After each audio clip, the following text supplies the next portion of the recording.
Bonjour à tous, aujourd'hui notre sélection est un article du Figaro sur des soldats espagnols qui changent de genre pour augmenter leur salaire.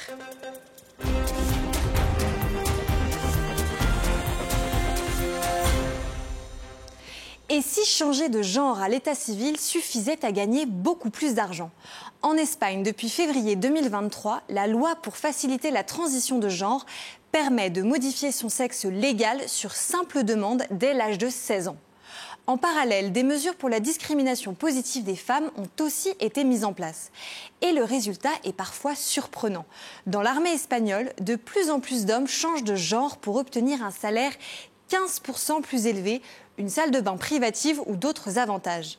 À Ceuta, dans l'armée de terre, le nombre atteint des sommets puisque 41 soldats hommes de la brigade sont ainsi devenus des femmes.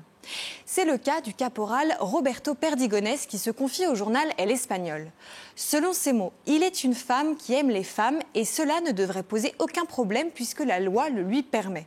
Il déclare d'ailleurs se sentir comme un homme hétérosexuel à l'extérieur, mais comme une femme lesbienne au fond de lui-même. Alors on peut bien sûr s'interroger sur l'opportunisme derrière ces décisions. Mais aujourd'hui, en vertu de la loi, contester à cet homme le droit de se dire femme constituerait une discrimination et un délit. Cela n'empêche pas certains gradés d'y voir une forme de rébellion contre les règles de discrimination positive de la Guardia Civile et de l'armée. Poussant la logique jusqu'au bout, ces femmes se sont même constituées en une association nommée TNN, les trans non normatifs. Le vice-président de l'association, Daniel Gallardo, a déclaré pour OK Diario qu'il était lesbienne et qu'il allait dans les mêmes toilettes que sa femme. Selon ses dires, il aime se qualifier en femme de droit. Alors tout ceci agace les associations LGBT espagnoles qui y voient surtout une fraude à la loi. La présidente de la fédération LGTBI+ espagnole a jugé honteux ce défilé de militaires qui se moquent des personnes trans en se faisant passer de manière grotesque pour des trans.